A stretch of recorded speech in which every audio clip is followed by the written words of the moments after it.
Cosas inútiles que tienes que saber.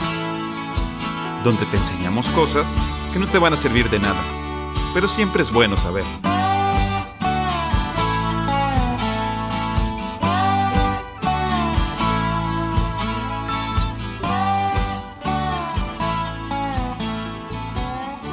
Hola, ¿qué tal? Estamos aquí en un miércoles más de cosas inútiles que tienes que saber, o como diría Mayela, casi todos los miércoles. Aquí estamos con su podcast favorito, Mario Alberto. ¿Qué tal? ¿Cómo están todos? Bienvenidos, bienvenidas a Cosas Inútiles que tienes que saber. Un miércoles más. Ahora sí esperemos que sea el miércoles. Muchas gracias por sintonizarnos, Mauricio. Hola, ¿qué tal a todos y todas por escucharnos? Un miércoles más de cosas inútiles que tienes que saber. Pues ya saben la dinámica, así que sin hacerlos esperar, brincamos. Mario Alberto va a decir el primer tema, yo voy a decir el segundo, así que quédense a pesar del tema aburrido de Mave. Y Mauricio nos va a platicar los 3 Quick Random Facts. Y me arranco con el primero, Luis Fernando. Vamos. Ahora, vamos a imaginar esto. ¿Qué pasa si una ciudad puede lograr ser gobernada por los empresarios de la ciudad? Únicamente empresarios, no hay gobierno. ¿Le llaman San Pedro? Todos los empresarios se ponen de acuerdo. Bueno, aparte de ese ejemplo. ¿Que era San Pedro Garza García?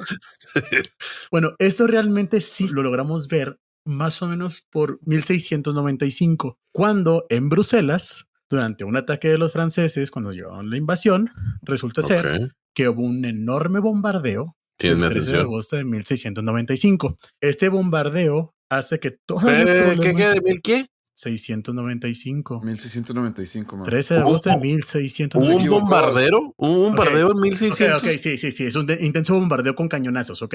O sea, hacen cañonazos literalmente. Es el siglo XVII. No es un bombardero de avión. Sí, no es un avión, son bombardas. Son bombardas literalmente. Como las de Age of Empires 3. Ya había incluso morteritos, Mabe, de hecho, Mabe nos está volteando a ver con cara de... Claro que sí, Mabe, Constantinopla cayó en el siglo XVI. No tengo dudas. O sea, no tengo dudas, ¿ok? Eso es algo que... Es un hecho. Eso es un hecho, compa. Tú tranquilo. O sea, para que sepas cómo... el uso de la pólvora de 1600. Para que lo escuches bien. Los franceses lanzaron un intenso bombardeo sobre la ciudad utilizando baterías de artillería, causando un gran daño a edificios y monumentos, ¿ok? Baterías de artillería. Búscalo en Google si quieres. No estoy diciendo nada. El punto es que cabía mencionar que antes de esto había una gran tensión entre el gobierno y los gremios de empresarios. Esa tensión había llegado a ser ya un problema bastante serio. De hecho, se supone que en esta fecha estaban a punto de entrar en los fregazos cuando de repente llegan los franceses y no se preocupen, miren, aquí estoy yo. Empezaron el bombardeo. Lo que importa de esta historia es que después del bombardeo y después de todo este desmadre, los empresarios efectivamente fueron los que empezaron a invertir y empezaron a rescatar todos los monumentos, todos los edificios que se habían destruido.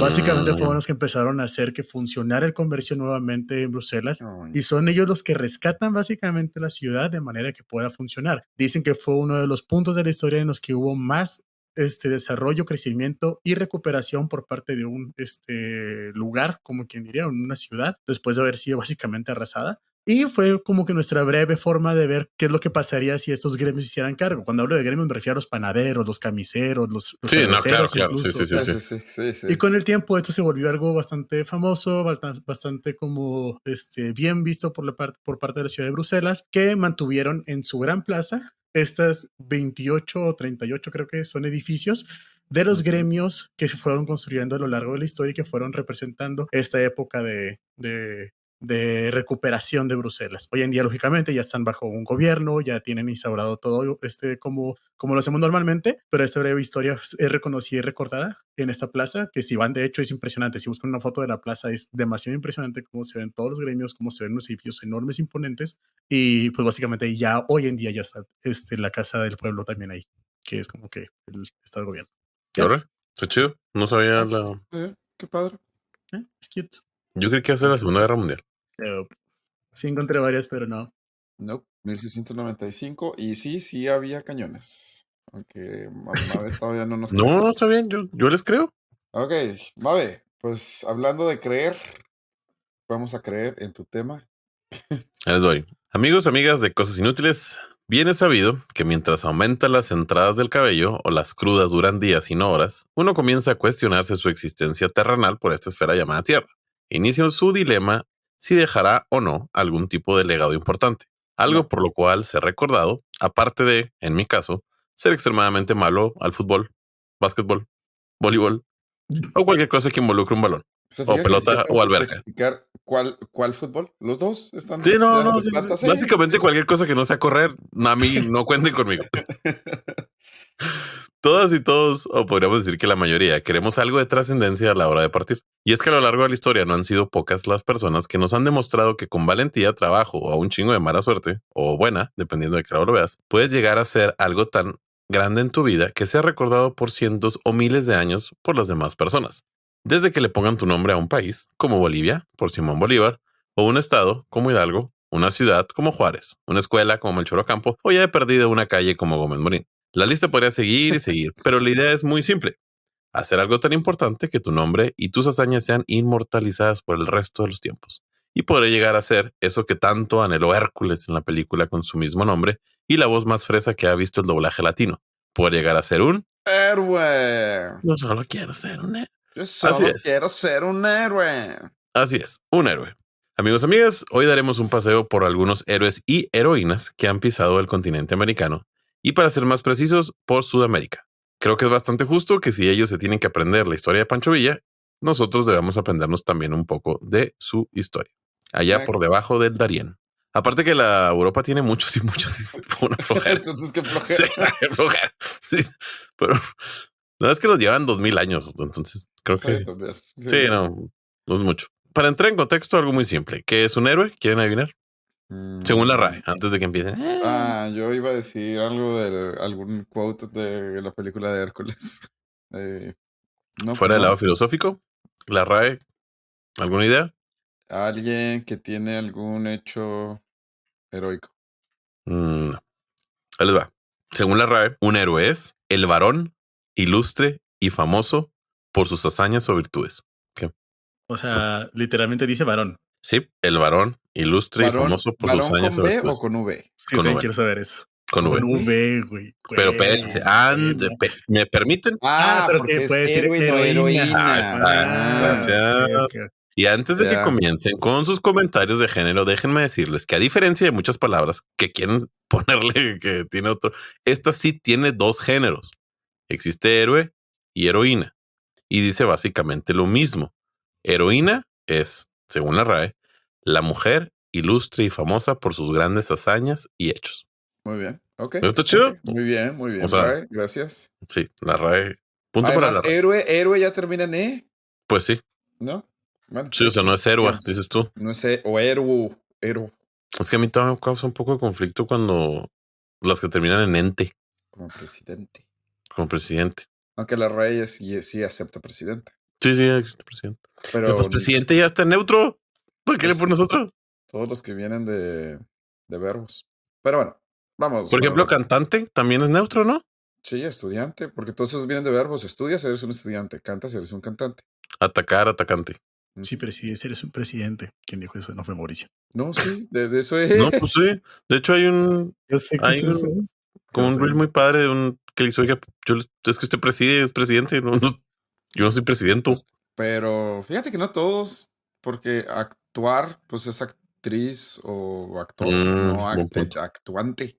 Aunque actuante suena como una palabra que ustedes los abogados pueden usar. No sé por qué. Porque de hecho, actora sí existe, pero en términos legales. Ah, O sea, actor o actora no es lo mismo que actor o actriz, solo que son palabras que probablemente vengan de donde mismo, pero actora sí existe en el ámbito legal. muy bien. Chido. Pero bueno, Una vez aclarado el punto de que es un héroe o heroína, se han preguntado quién fue. Aquí voy a tener que decir él, porque pues es el primer héroe de la historia, porque fue él, no ella. el primero de la historia. El primero de la historia. Caray. De la O sea, historia. Adán. No. No, No, no, la neta, bueno, no, solo por Hércules. solo por hacer conversación, pero la neta no hay forma que sepa. Ok, va, Hércules. Bueno, pues ahí se los cuento. Según la leyenda, y por leyenda me refiero al internet, el primer héroe de la historia lleva el nombre de Gilgamesh. Ok. Sí. No hay forma que sepas quién es Gilgamesh. No, estoy Perdón. diciendo que me suena, no que sepa quién es. Gilgamesh. Este personaje aparece en una de las primeras historias y la historia lleva el nombre de, sorpresa de nadie, el poema de Gilgamesh. Ay, qué padre. Aquí se, El Cid Qué campeador creativo, hubiera sí. sido buena idea. aquí se cuenta de sus hazañas como el rey de la ciudad de Uruk, hoy Irak. El Ah, poema data del 3000 antes de Cristo y lleva interesantísimos temas como uno, su gran amistad con Enkidu, su amigo Enkidu. El ok. viaje a los cedros del Líbano, donde Gilgamesh y Enkidu emprenden un viaje para derrotar al monstruo Umbaba. ¿Ok? Ok. La batalla con el toro del cielo Yay. Ok. y el duelo sufrido por la muerte de Enkidu. Ay, no, Enkidu. Y luego después de que se murió Enkidu, usted se quedó traumado. Así que buscó la inmortalidad para no terminar como Enkidu. Entonces, el Oh, poema se trata de cómo una persona busca la inmortalidad y termina con una metáfora de que no puede ser inmortal. y Enkidu. Pues es el primer héroe, así que yo sé que no es sudamericano, pero quería que supieran cuál es el primero. Ah, ok, muy bien. Sí, pero bueno, Sí, dije, eso está un sí, poquito lejos, pero sí, bueno. sí, sí, sí. Pero bueno, dejemos de cosas que obvio no pasaron y vayamos a cosas más reales. Así que vayamos con nuestro primer actor. El primer sudamericano en nuestro relato es el indio taíno con el nombre de Hatuey del Caribe. Pensé que Taíno era el nombre. No, son los indios taínos. Salen en una canción De René, la de canción René de Calle de 13. Calle 13. El indio taíno, sí. Conocido como el primer rebelde de América. Ah, No sí, saben de qué estábamos hablando, güey. no tengo ni idea de qué estar hablando. Sí, que cómo jugaban el juego de labor a los indios Los taínos indios con pies, taínos. cabeza.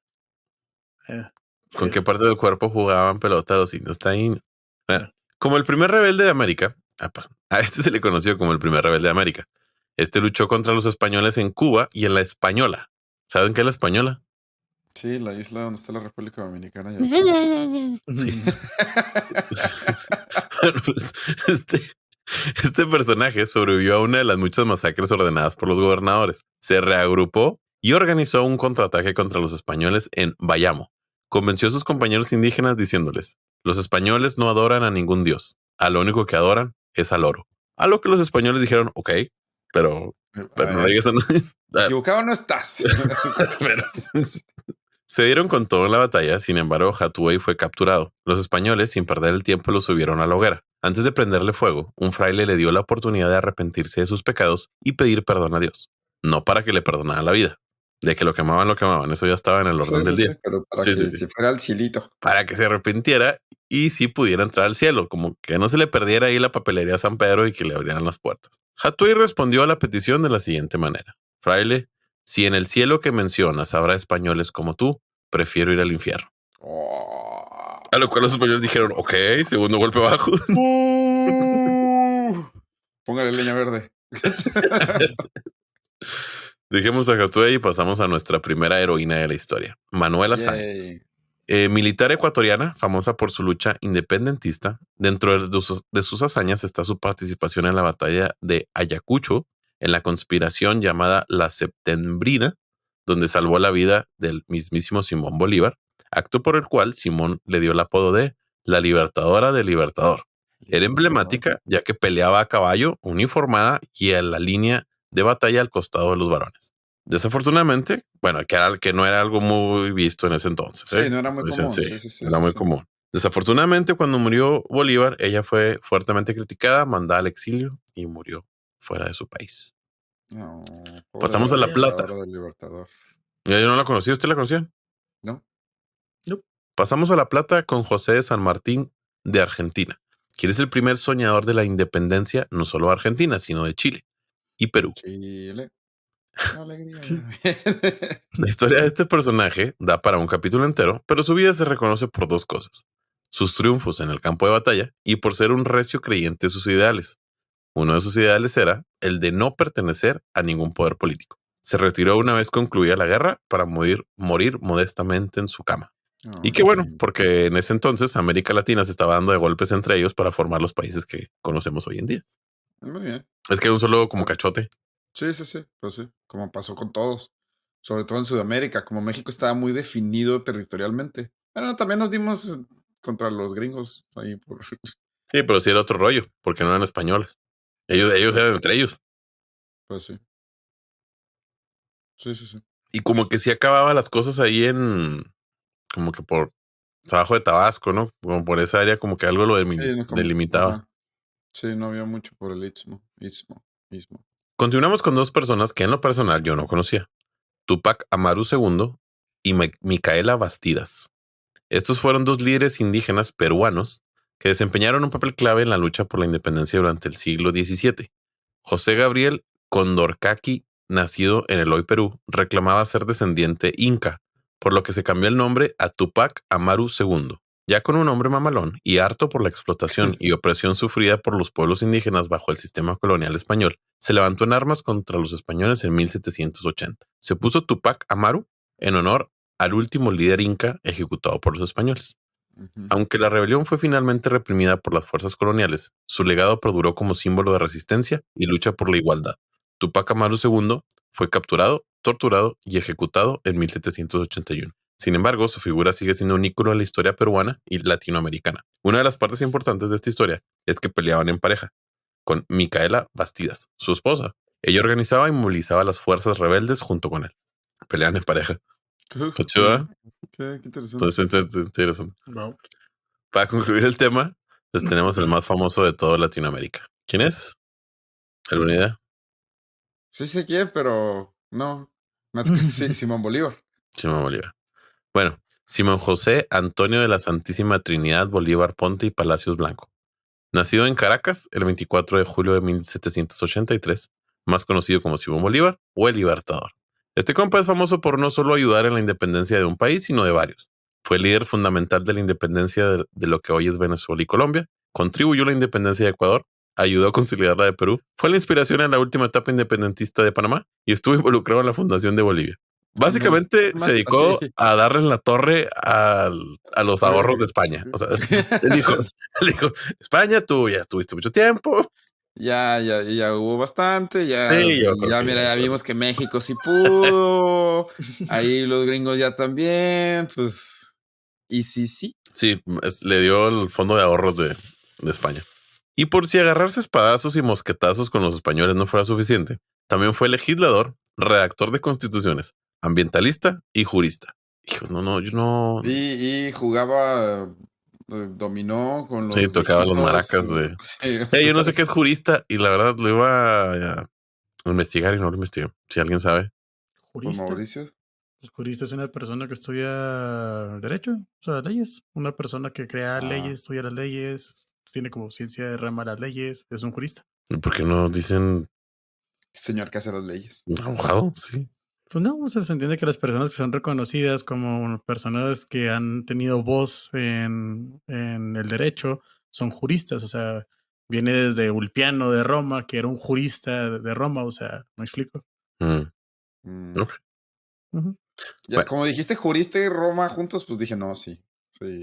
No, pues eso, ok, Ulpiano fue una persona que recopiló de las más grandes decisiones de Roma, o sea, no más aquello, o sea.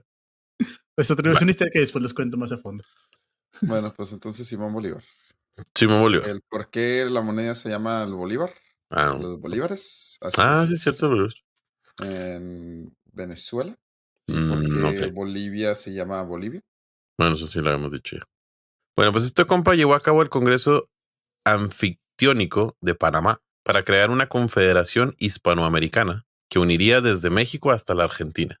No obstante, debido a los conflictos políticos y económicos internos en la Gran Colombia, no pudo continuar con su proyecto emancipador que incluía hasta Cuba y Puerto Rico, la Florida y del apoyo militar a la independencia de las Provincias Unidas del Río de la Plata. Tuvo un conflicto político con su ayudante de campo, José Antonio de Sucre, quien junto a Casimiro Olañeta tenían intenciones de crear un nuevo estado en el margen de las provincias del Alto Perú. Cuando se fundó el nuevo estado, a la Bolivia no le reconoció la Asamblea Deliberante para que lo reconocieran como el dominio del estado naciente, como República de Bolívar, y posteriormente la República Boliviana o Bolivia, en honor al Libertador.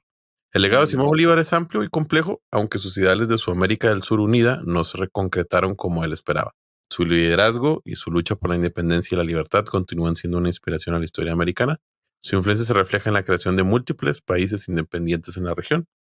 Murió a los 47 años víctima de tuberculosis. No manches. Sí, está bien joven. Bien joven. Y Sucre es la capital de Bolivia. No sé, el nombre viene ahí de uno de los personajes que... De Breaking Bad. Ok, ándale. Sí sale Breaking Bad. Sí sale Breaking Bad. No he visto Breaking Bad, entonces... No, pues sí, no. Sí. Muy bien. Ok, muy bien.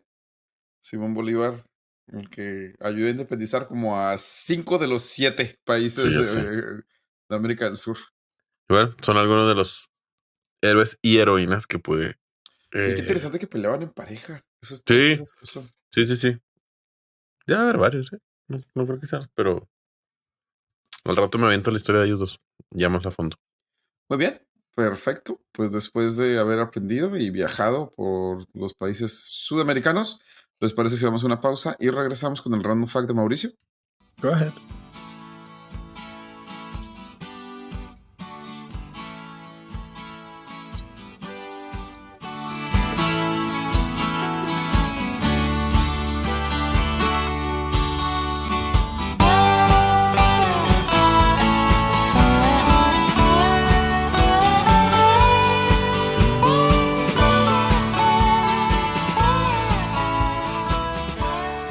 Muy bien, y estamos de vuelta. Mauricio, ¿con qué Listo. random fact de héroes y heroínas nos deleitarás? Pues de hecho sí, ¿eh? O sea, mi segundo random fact, y no estaba planeado, lo juro, yo no quiero juntar cosas o algo por el estilo, Yo sí, pero ya sé cómo va a juntar casi todo. se llama Duelo de Caballeros. Durante la Guerra de los 100 Años, 1337-1453, Mave, entre Inglaterra y Francia, en Really. el año, sí, güey, siempre me pido fecha, güey. En el año 1356 tuvo lugar la famosa batalla de Poitiers. En medio de esta batalla ocurrió algo muy interesante que, a pesar de lo que creemos, no siempre pasaba. Puesto que ocurrió un notable duelo entre dos caballeros. El príncipe Eduardo Woodstock, también conocido como el Príncipe Negro, y Jean de Chandos, un leal consejero y capitán del rey Juan II de Francia. El príncipe negro, hijo mayor del rey Eduardo III de Inglaterra, lideraba las tropas inglesas en la batalla. Jean de Chandos, un distinguido comandante francés, había sido designado para guiar y liderar en la vanguardia del ejército francés. O sea, los dirigentes se encontraban efectivamente en el campo de batalla. Durante el Ok. caos y la confusión de la batalla, el príncipe negro y Jean de Chandos se encontraron cara a cara. En lugar de atacar de ¿En la inmediato, batalla? sí, estaban en la batalla literalmente y se encuentran cara a cara. Pero Ok. Chandos, como siempre se hace, en vez de atacarse directamente a los Aña, se supone que Chandos era un admirador de la caballería y de la cortesía. Decidió entablar una conversación con el príncipe inglés a medio caos, y Chandos lo elogió por su valentía y le preguntó sobre su linaje. El príncipe negro le respondió cortésmente y ambos caballeros intercambiaron palabras de respeto y cortesía a media batalla. Luego, Chandos sugirió que sería un honor para ambos si se rindieran el uno al otro, ya que eran líderes notables de la batalla. El príncipe negro aceptó. Sí, Oiga, compa, ¿y si nos rendimos? Escuchen. honorablemente y con mucho valor nos Ter- rendiremos. Terminen, escuchen. El príncipe negro acepta la oferta y le entrega su espada a Chandos como signo de rendición. Chandos, a su vez, le concede su propia espada al príncipe. Tras el intercambio de cortesías y rendiciones entre el príncipe negro y John de Chandos durante la batalla de Poitiers, la lucha del campo sí continuó. O sea, no es Apenas te iba como a que sí. preguntar, ¿y qué? Los otros compas así de que con las espadas hacia arriba nomás esperando. La lucha no se detuvo, incluso también, o sea, se siguieron dando de golpes entre todos los demás, o sea, sí continuó la guerra, o sea, no fue como que se hubiera cambiado. El duelo fue nada más simbólico y realmente esto no afectó directamente los acontecimientos que siguieron ahí, puesto que siguieron luchando hasta que por fin pues, los ingleses salieron victoriosos. El rey Juan II de Francia fue capturado en batalla, lo que tuvo un impacto significativo en la dinámica guerra que estaban pasando en los 100 años. Así, básicamente es, si nos encontramos en el caos, sí tenemos broncas, pero somos caballeros, nos queremos mucho, somos honorables, podemos no tener que pelear tú y yo, y nos seguimos dando de golpes con todos los demás. Muy bien. Ok. Yep. Qué gracioso que, oiga, compa, ¿y si nos rendimos todos? Bueno, nomás usted y yo. Mauricio está Sí, comiendo los M&M's sí. ahorita. Es que terminé mi random fact, por eso fue comer M&M's. Ah, qué rico están esos M&M's. Muy bien, Mauricio. ¿Y dónde está Bruselas y dónde pasó la Guerra de los 100 años? ¿En qué continente? Europa. Exacto. Y Mario Alberto, todos los Mm. países que se estaban peleando en Sudamérica hablaban un idioma, pero ¿cuál otro idioma se habla en Sudamérica? Portugués. Ah, vas a hablar Sí, ahora de... sí. Voy a hablar, Qué lo prometido es chido. deuda, lo que les prometí hace 2 capítulos. Hoy les voy a contar la historia de por qué Portugal existe como país y nunca fue parte de España. y hoy en día es un país independiente. Bueno, lo siento, pero tenemos que hablar, todo esto va a ser historia, así que va a haber historia. Se los prometo que reduje los nombres a 4. Nomás va a haber 4 nombres en toda la historia. ¿Ok? Vamos, súper rápido. La península ibérica ha sido habitada por miles de años. De hecho, una de las pinturas rupestres más famosas de la antigüedad existe ahí, Mm, en la península. De hecho, lo más probable es que cuando piensen ustedes en una pintura rupestre les venga a la cabeza un como búfalo o como ujú. un... esa está en la península ibérica, en Cantabria, y se cree que tiene entre 10.000 o 20.000 años de antigüedad. No se sabe con exactitud, porque se piensa que se pintó durante muchas generaciones. Obviamente en ese entonces no había ni portugueses ni españoles, eran tribus de nómadas que vivían ahí, y entre migraciones y migraciones se les empezaron a conocer como los íberos. Aunque en realidad los íberos solo era un nombre como para hablar, o sea, para referirse a todas las tribus y los indígenas que vivían en lo que es hoy en día la península ibérica. Íberos, lusitanos, gallaeci son las tribus que habitaban en lo que es hoy en día en Portugal. Algunos de estos nombres les van a sonar conocidos: íberos por los íberos, lusitanos, ahorita vamos más adelante a por qué ese nombre no suena tan parecido, y gallaeci, que de ahí viene el nombre de los gallegos. Algunas de estas tribus hablaban un idioma que se conoce como ibérico, el cual no existe hoy en día. Se cree que el único idioma que sigue conectado a este es el idioma vasco. Otros de ellos hablaban idiomas celtas que vinieron pues, de los países nórdicos, sobre todo por Galicia. Entonces, primero, los primeros, como ya dijimos, la península ibérica siempre fue un lugar de conflictos, así que los cartagineses son los primeros que llegan desde África para conquistar la península. Después de eso, llega ahora sí los romanos y conquistaron por completo en tan solo 2 siglos. Empezaron en el siglo 3 y terminaron en el 1 antes de nuestra era. Y es aquí cuando la región empieza a ser conocida como Hispania o Hispania, si la H es muda, y se usaba para referirse a todo el territorio que hoy en día es España y Portugal. La última parte que conquistaron los romanos fue el noroeste, que es Galicia y Asturias. Más adelante vamos a ver por qué esto es importante. Durante la cúspide del Imperio Romano, la península estaba dividida en 4 provincias. Tarraconensis, que es lo que es hoy en día el País Vasco, Aragón, Cataluña, partes de Valencia. Cartaginesis, que es León, Castilla y Murcia. Bética, Ok. que es Andalucía. Y la que importa en nuestra historia, Galaesia, que es hoy en día Galicia, y Lusitania, que pues fue el resto de Portugal. De este nombre, del nombre por el cual era conocida esta región del oeste de la península ibérica, que es Lusitania, vienen términos como lusófono, que así es como se le llama a alguien que habla portugués. Vienen Mm, términos como la lusósfera, que es como se le llama a todos los países que, que fueron parte del imperio portugués, o la lusofonía, que se utiliza para referirse a lo que se produce en portugués. ¿Y es un barco? Eh, ¿También?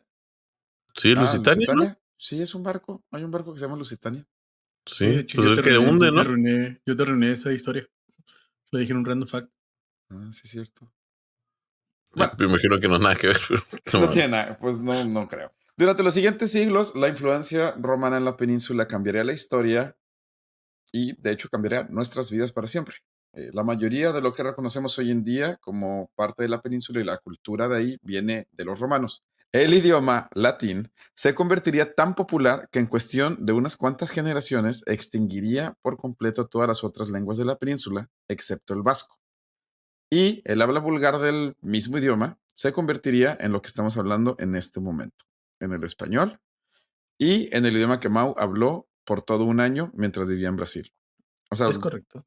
hablamos, como ya lo hemos platicado, latín vulgar. Pues bueno, Entonces, sí.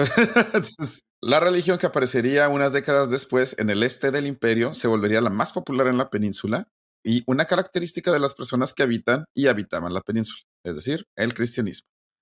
Hay que recordar que la ok, conquista de ok, la ok. península ibérica termina en el primer siglo antes de Cristo y se vuelve en uno de los mayores promotores, tanto por la reconquista como por la expansión de los dos países, y uno de los mayores motivos por los cuales el catolicismo es hoy en día una de las religiones más practicadas en el mundo. Ok. Oh, espérate, me perdiste un poco. Sí. A ver. La influencia romana en la península ibérica, pues obviamente es lo que define la península ibérica como lo que es. El idioma viene del latín, el español, el portugués vienen del Sí, no, me latín, queda claro, la religión viene del imperio. Galicia, que es la última parte, no, Asturias, que es la última parte de la península que conquistan los romanos, Ujú, la conquistan en el 22 antes de Cristo. ok. O sea, pero Pero entonces, sigue siendo una. ¿cuándo estaban los moros ahí? Para allá vamos. Ah, perdón. O sea, pero ahorita sigue No, siendo como quien dice una provincia, ¿no? De Roma. O sea, sí, sí, sí, Roma ahorita es llegó a. Hispania. O sea, Roma llegó literalmente a conquistar esa parte, ¿Cómo esta el, zona, y literalmente esa nueva provincia modificó el latín a ese tipo de Pues lenguaje más que bien hoy en día como todos conocemos hablaban latín, portugués. pero el imperio era tan grande y no había una... Sí, es que en todos lados era así, o sea, no había un Sí. estandarismo de sí, cómo hablar el no, latín. O sea, cada Ujú. quien por eso se derivó. Ajá. Y la península, la península ibérica, o lo que era conocido en el Imperio Romano como Hispania, como la región de Hispania, estaba dividido. apenas te iba a preguntar que cómo le llamaban a España, como Inglaterra que le llamaban Britania, no sé si me acuerdo, y Germania. Le llamaban Hispania a toda la Ujú. península. Oye, ¿y Francia? Híjole, creo que era Galia. Sí, era Galia, Ah, eran los galos. Eran eran los los galos. galos, es Sí. cierto, era Galia. Hispania estaba dividida en 4 provincias, que son las que dije ahorita: Tarraconesis, Ujú, Cartagénesis, Galeica ujú. y Lusitania. Me encanta que son tan chiquitos y luego todas se dividen. Durante el Imperio Romano es cuando la cultura de la península ibérica se empieza a homogeneizar. Híjole, la verdad, así me lo corrigió el autocorrector, no tengo ni idea de cómo decir eso, pero es cuando se vuelven ya tan parecidas que la gente ya no las puede distinguir. O Sí, está sea, bien homogeneizar. entonces a alguien que no está muy acostumbrado a las dos culturas, pues les puede parecer lo mismo, lo cual también hace que por eso se utiliza el término de Latinoamérica nomás para decirle a todos los países que hablan español y portugués, porque al final de cuentas las dos culturas, pues no terminan, o sea, como eran parte de Hispania, pues por eso terminan siendo tan parecidas. Pero bueno, como sabemos, no todo dura para siempre, así que el Imperio Romano caería en el siglo V. La península caería en crisis y guerras civiles como por unos 200 años, hasta que en el 700 los visigodos, una tribu germana del norte, conquistaría la península entrando por el País Vasco. Lo cual literal duraría solo 50 años, porque en el 753 los musulmanes entrarían por Gibraltar y en tan solo 77 años conquistarían toda la península, excepto el Oye, reino de Asturias. dices en tan solo 50 años, es mucho. Oye, pero Es la una península, generación. pues sí, pero la península ibérica y conquistarlo todo así como que, ¡pum! A los romanos les tomó 2 siglos. Sí, pues sí, la verdad sí. Mm, no sabía. Y entonces entra el dominio de los árabes en la península ibérica, el cual llegó a su mayor apogeo en el siglo IX y sería conocido como el Califato Omeya. Nice. La verdad es que no hay mucho de la historia de Portugal en ese entonces, así que pues ya, vamos. La ¿Es Reconquista. en serio? Sí, de verdad no batallé mucho, no encontré nada sobre Portugal, solo sé Oye, que era un me emirato impresiona de y veras lo se que le unía y se hicieron a toda la desunía, ocupación árabe. pero bueno, vamos. Es interesante. No, ok, no, pero es Es que, es un que, es hueco. que, no, yo sé, pero este es el siglo IX y la Reconquista y, empieza en el siglo X. Sobre todo la Reconquista quitan al norte, porque la Reconquista empieza con Asturias. Asturias es la parte de en medio que da hacia o sea, hacia el norte de España, no a Francia, sino al mar. Ujú. Asturias está en medio, es el único reino católico que se mantiene. Entonces, lo primero que hace Asturias a finales del siglo IX, o sea, 40, 50 años después de que los musulmanes conquistan Pamplona, se empiezan a expandir hacia el oeste y reconquistan lo que hoy en día conocemos como Galicia. En realidad, Portugal estuvo bajo el califato omeya por 40, 50 años, por eso no hay mucha historia al respecto. Ya. Ok. Ok, donde Pelayo, nombre que tal vez le suene o no, a mí no sé por qué el nombre me suena, No se lidera me la suena. reconquista gallega y se vuelve el primer rey de Galicia, presuntamente, porque pues, después le quitaron el reino así como cuando llegó el rey de León dijo, no, compa. Mm, Así que Galicia se vuelve parte del reino de León y entre León y Galicia empiezan su expansión hacia el sur y reconquistan el condado de Portugal, que se mantiene separado de Galicia, no sé por qué, y se vuelve eventualmente un reino tan solo 30 años después. ¿Por qué? Pues porque puedo. Ok. Y neta, así es la historia. La historia es, Cuando empieza la reconquista de Portugal, el rey de Asturias le pide pues, a los otros reinos católicos que manden gente. Unos franceses mandan pues, unos nobles. Uno de ellos se vuelve un héroe, como diría Mabe, en una de las batallas de la reconquista. Entonces, el rey de León le da la mano de su hija bastarda y le da el condado de Portugal. ¿Ok? Hasta aquí todo Ok. tranqui. Portugal sigue siendo un ¿Era condado. un condado Portugal? Sí, o ¿Todo sea, eso? era un conde. No, no, no.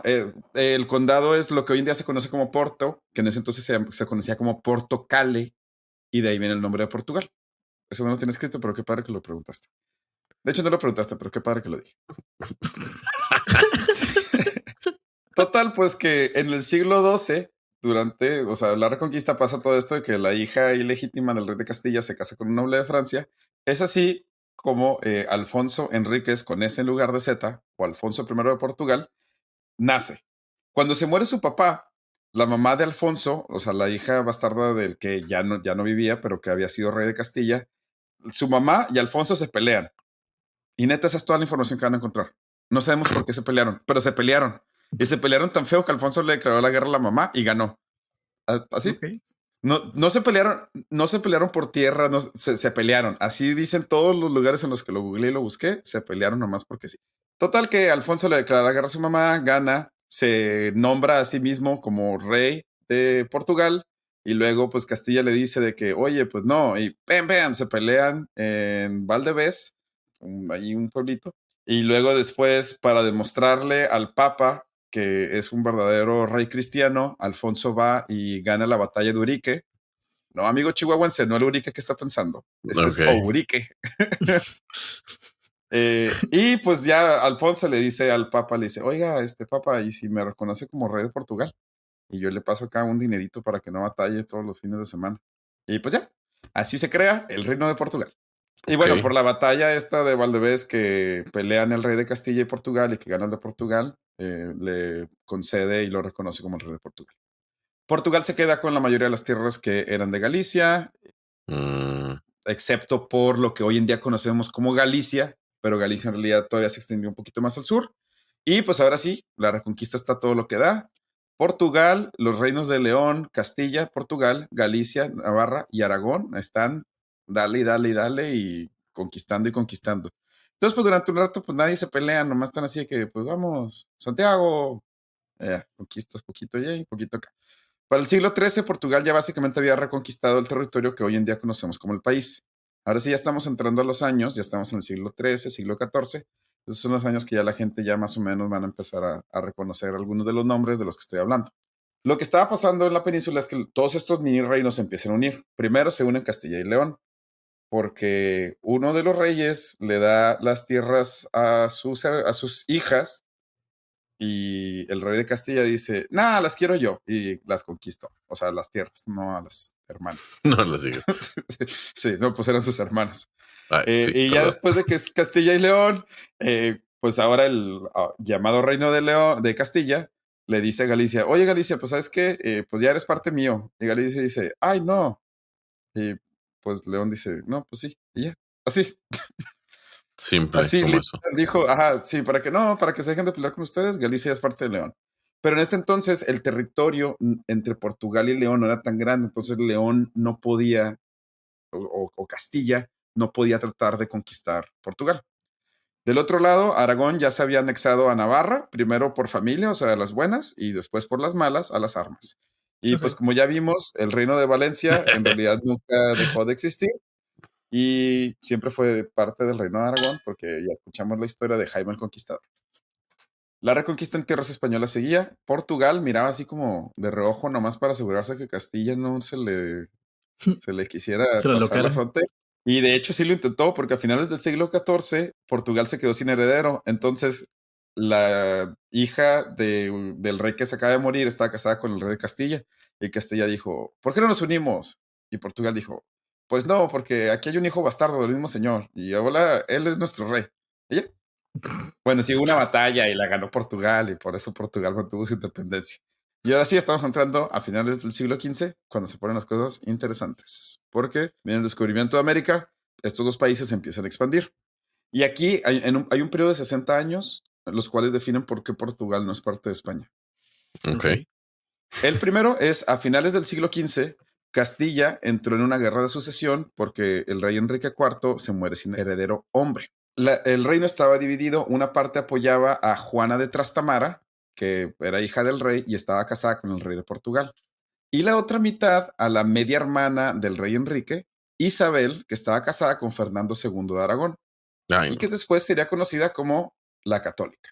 Mm. O sea, empieza una guerra de sucesión y gana Isabel la Católica. Si hubiera ganado Juana de Trastamara, entonces en lugar de que Aragón y Castilla se hubieran unido Portugal y Castilla, y Aragón se hubiera quedado como reino independiente. Pero como gana Isabel la Católica, por eso se unen las coronas de Castilla y Aragón. Oh. Y Oh. Portugal se queda independiente. Pero después, los reyes católicos, tuvieron 7 hijos. Pero nomás vamos a enfocar los primeros 3, son los importantes. Sí, por favor. Isabel, ¿quién se casaría con Manuel, que era rey de Oye, dijiste, Portugal? dijiste que nomás nos ibas a decir 4 nombres Ah, y nomás de los y- hijos son 3. Ya llevas pero, media historia. pero uno se llama Isabel, como la mamá. Ese es un Ah, nombre. ah, Isabel, que se casaría con el rey de Portugal. Juan, el único varón de la pareja real. Y Juana, que se casaría con Felipe el Hermoso, chiquito bebé. Ok. Bueno, no, fue ok. Felipe el Hermoso.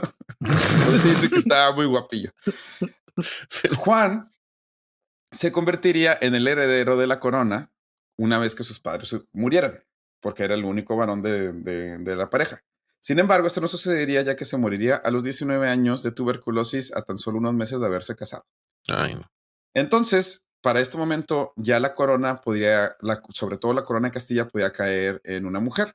Entonces, Isabel se convertiría en la reina consorte de Portugal, se volvería después, con la muerte de sus padres, en la reina de Castilla y de Aragón. Y esto nunca pasaría porque murió ¿Podría al haber dar. unido Portugal y No, España? espérate, porque cuando ella muere al dar a luz a su bebé, Miguel de la Paz. Miguel de la Paz, durante sus pocos 18 meses de vida, sería príncipe de Asturias y Gerona, títulos que heredó de su madre porque murió cuando dio a luz, y heredero de las coronas de Portugal, Castilla y Aragón. Legal, o sea, le dijeron los 3 Sí, reyes, pues sí. dijeron, usted, bebé, que ni siquiera sabe que existe todavía, va a ser rey de Portugal, Castilla y Aragón. Por eso le ¿El llaman de La quién es, Paz. güey? Sí. Miguel de la Paz, Y por pero eso le Miguel de llaman la de La Paz. solo vivió 18 meses. No, no es cierto. Sí. Ah. Estaba reconocido y jurado como heredero de las 3 coronas y de haber sobrevivido habría traído la unificación definitiva, por lo menos de una manera pacífica, de los 3 reinos. Pero pues la historia no lo quiso así. Miguel Ya estoy, fallecería antes de cumplir los 2 años y Juana, la loca, se Oye, no, convertiría no quiero en pensar y mal, pero ¿de qué falleció el niño? de niño.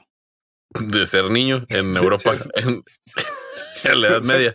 ¿qué más Así. quieres? Sí, pues sí, ya es el Ok. primer antecedente de la Unión Europea. casi, casi. Y entonces Juana la Loca se convertiría en la primera reina de Castilla y Aragón. Y pues ya esa es otra historia completamente. Y ya, vámonos, Portugal ya no importa. Así que ahora O sea, en Portugal y lugar de España tener al tenían. niño este de La Paz, tenemos a Juana la Loca. Y Juana la Loca con Carlos V de Alemania y Carlos I de España. Es como todo lo que es Flandes. Y por eso la mayoría de las ciudades en Bélgica tienen nombres en español. Porque Sí, fueron sí. parte de España por un rato. Y bueno, ya a partir de aquí lo único que sucedió fue historia y política. El reino de España le prometió a Portugal que pues los iba a dejar ahí tranquilitos. Firmaron el Tratado de Tordesillas, donde literal ambos países se dividieron el planeta. Dibujaron 2 líneas. España podrá conquistar todo entre el Caribe y Japón y Portugal con el resto. Esto incluiría una pequeña parte del continente americano que se convertiría en Brasil. Este tratado es el motivo por el cual solo hay un país en América que habla portugués y solo hay uno en África donde se habla español, Ah, qué por el simpático. Tratado de Tordesillas. Ay, Así ay. es. Sí, porque España no podía conquistar África y Portugal solo podía conquistar la costa este, pero así un cachititito de la costa este de Sudamérica, que es por eso por lo que Portugal, bueno, Brasil es tan grande en su lado oeste, porque esa era la única parte en la que Portugal podía conquistar, ¿Dónde se habla español en África? en Guinea Ecuatorial. Claro. Sí, pues, obvio. Como me atrevo a Eh, preguntar algo tan simple. Algo tan simple. En el siglo XVI, Portugal otra vez se quedaría sin heredero y Felipe II de España conquistaría Portugal, creando por primera y única vez la Unión Ibérica, que duró 60 años hasta que los portugueses consiguieron su independencia. Esta unión, para que se imaginen el tamaño de la unión, era los virreinatos de Nueva España, Nueva Granada, La Plata y el de Perú, Brasil, Sicilia, las Filipinas, Flandes y los territorios portugueses en África, más la península ibérica. ¡Pum! O sea, eran ya dueños del océano, básicamente. ¿Eso qué era? ¿La Eso unión fue la qué? Unión Ibérica cuando Felipe II de España conquista Portugal en el siglo XVI. Mm, Y a los 60 años, o sea, 60 años después de que esto sucedió, los portugueses se levantan en una guerra civil, consiguen su independencia otra vez, y a partir de aquí lo único que pasa es que Portugal y España dejan de ser países relevantes en la historia del mundo occidental, porque pues ahora un tal Napoleón de Francia está empezando a conquistar muchas cosas, el Reino Unido está como que, oye, ya por fin tenemos buenos barquitos, y lo que pasa en realidad es que España se vuelve aliado de Francia por la familia, porque los reyes de España, por la familia Borbón, siempre estuvieron conectados con los franceses, y los portugueses pues se aliaron con los ingleses porque pues, why not? ¿Por qué no? Son los que quedan. Y por eso ya nunca más se volvieron a unir y nunca hubo pláticas de volverse a unir. Después de eso, los dos entraron en la Unión Europea y ya. pues qué suerte. Vaya, vaya. Por eso Portugal nunca se unió. ¿Por qué? Porque Miguel de la Paz falleció, porque Isabel de Castilla tenía más seguidores que su media sobrina Juana y ya. Es, de hecho, a mí lo que se me hace más interesante de todo es que ahorita podríamos haber estado hablando de por qué Aragón es un país.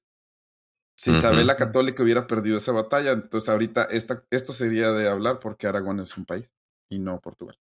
Es simplemente historia, ¿Y qué política, hablarían? ¿Qué se habla catalán, en Aragón? catalán. Ah, Interesante. pues está medio curiosito tú. Voy a hacer una pregunta, pero siento que va a ser como media hora. ¿Por qué catalán? ¿Que no catalán está a la derecha? Por eso ahí es donde está Aragón. Aragón está a la derecha. ¿Y cómo se junta Aragón con Portugal? No, con Nomás por, o sea, Castilla. Nunca se una con... No, eso es lo que pasa. O sea, imagínate un sándwich. Portugal, Castilla y Aragón. Así estaba ya ajá, dividida durante, sí, sí, sí, antes sí, de los Reyes Católicos. sí, sí, sí. Cuando Castilla se queda sin heredero, Portugal, la reina consorte de Portugal es hija del rey que se acaba de morir. Ujú. Y la reina consorte de Aragón, Isabel, es media hermana de él. Entonces empiezan a pelear entre ellas y gana Isabel. Y por eso se quedan en medio y derecha en lugar de en medio y izquierda. La Mm, Castilla se iba a unir a uno de los dos. sí, ya te entendí, ya te entendí. Está chido. Sí. Esa es la Nice. historia de por qué Portugal existe y por qué Brasil existe y por qué Guinea Ecuatorial existe. Que más o menos sabía que existía hasta el día de hoy. No sé. Pues sí. Va, Eh, vamos al random. sí, nos parece. Pausa rápida y regresamos con el random fact de Mauricio. Fua.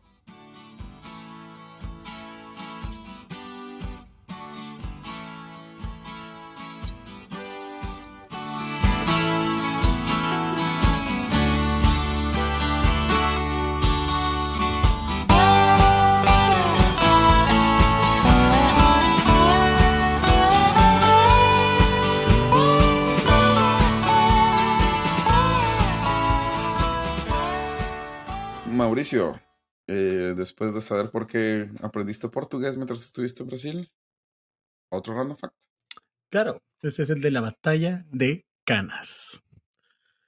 Canas Ok, como las que le están saliendo al Babe. más o menos Neta. 216 a.C. Segunda Guerra Púnica entre Roma y Cartago. Una de las batallas más notables en toda la historia romana. Aníbal, por parte de los cartagineses, había ideado una muy buena estrategia, audaz y astuta, que era, en lugar de enfrentarse frontalmente a las legiones romanas, que básicamente estaban ideadas para eso, para poder tener un enfrentamiento frente a frente, hace este tipo de enfrentamiento que es si te enfrento de frente, pero te voy rodeando en esta formación de pinza y voy cortando tus legiones y pues las meto en un centro donde están todos toda mi caballería que llega por los flancos y te destroza. Y lo comienza a seguir haciendo y haciendo y haciendo y haciendo. Básicamente la estrategia era mis fuerzas más débiles están en el centro. Mientras tú crees que estás avanzando con tu formación de punta de lanza en el centro, yo estoy dejando que entres, penetres, pero en cuanto veo que comiences a penetrar, se retiran mis legiones débiles, entran mis caballeros, cierran en una pinza y mato a todo lo que está adentro. Órale. Con esta tan efectiva táctica, se estima que alrededor de los 90,000 romanos, más o menos entre 50,000 y 70,000 soldados romanos fueron asesinados en esa batalla. Ay, güey. Mientras que las pérdidas por parte de los cartaginenses, que eran alrededor de 50,000, fueron significativamente menores, con alrededor de 6,000 muertos y 10,000 heridos. Pues nada, comparado con los 50, pues. La victoria de Aníbal de Canas fue un duro golpe para Roma y cambió el equilibrio del poder en la Segunda Guerra Púnica durante un muy buen tiempo. Las púnicas. Órale. Pero como ya escuchamos ahorita, pues ganaron los romanos al final. Pues sí. Pero fue una muy buena táctica la que hizo Aníbal. Aníbal llegó a meter elefantes a los Alpes. Sí. ¿Te Uno los traía de la India, ¿verdad? Sí. Creo que sí. Sí, yo los traía de la India. O de África. No, sí era de la India. De la India. Yo de la India. ¿Te imaginas ser un soldado romano? Así de que, no, pues sí, de repente ves esa cosa. O sea, en tu vida has visto un animal tan grande. Pues sí.